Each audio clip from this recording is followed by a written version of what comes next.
Real leaders don't ask what's in it for me. They ask, how can I serve beyond myself? Guys, Dan Greer with Forge coming at you today for your 5-minute power up. Today, we're talking all about serving beyond. I know, elusive.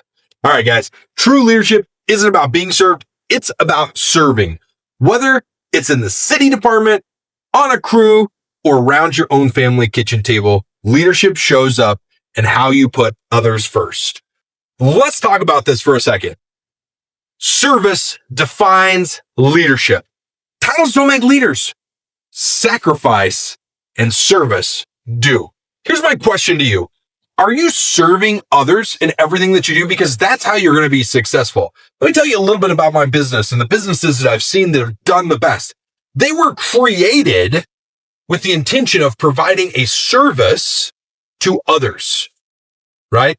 If you create a business with the intention to make money, you're going to fail if that is your only intention. And my sole intention is to make money. I'm going to lie, I'm going to steal, and I'm going to cheat in order to get money. And all three of those things go exactly against everything that's written in the book of Proverbs, which is all throughout the Bible, right? Proverbs is only one book, but it's written throughout everything that's mentioned all throughout the Bible, right? It says honest, right? When you get to Proverbs, it talks about how honest scales are going to make you more than dishonest scales. And that was when you'd measure, people actually would, tip the scales to where they would get more than what they were giving, right? Weigh this and it's worth this much. And they would put it on there as to what it is. That's dishonest scales. That means that you're taking more than what you've actually earned. Okay.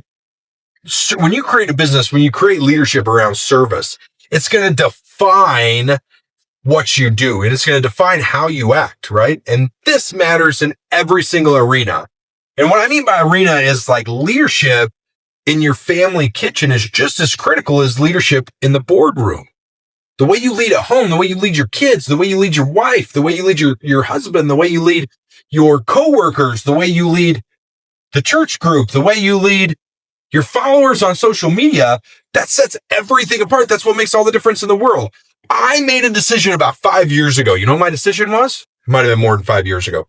I am not going to be negative. Period. And when I am negative, anybody that's around me has the opportunity to tell me, Dan, you're being negative. I call it a negative Nelly because that's my thing. They can call me Nelly. Hey, Dan, you're being Nelly. Oh, hell, I am being Nelly. What do you know? I'm being negative. But I try my best not to be negative, but I give people around me that know me, that I trust, the permission to call me out on it. Right? That's them serving me. I allow people to serve me. As leaders, a lot of times we forget to allow others. We forget to tell others how to serve us as well. It's not a one-way street. People love to serve. We're wired to be servants. I know that sounds weird, and some of you just were like, oh man, Dan, you're doing so good, and then you lost me. I'm no servant. I'm the king. Yeah, okay. But the king's job is to serve the people. It's not to be served. And people want to serve the king. Why? Because he takes care of the people of the community. Do you see what I'm saying? A true king, somebody who you truly love, who you truly look up to, somebody who truly admires, they serve the people, not themselves. It doesn't mean they don't live a life of prosperity, right? But it means that they're there to serve you. That's their first priority, is to make the community better.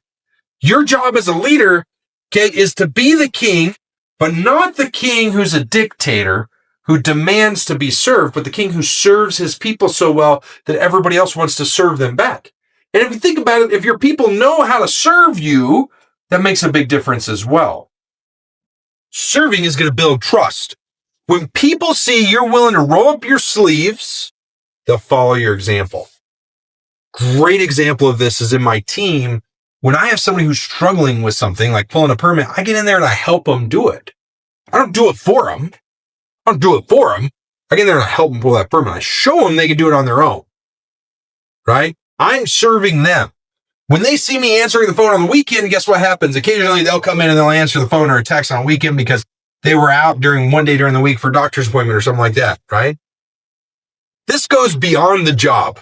Influence you can carry goes further than your paycheck. It touches lives, families, and communities. You create a structure, you create a following so big that people will go to bat for you, even if you're not writing their paycheck, right? That is service. If this resonated with you, you should check out Grit, Grease, and Grace. It digs deep into servant leadership. There's a whole chapter on it and the grit that it takes to live it out. And if your crew or department needs to catch this vision, then let's bring Forge leadership training to your team today. All right, guys, we'll see you tomorrow. Have a great day.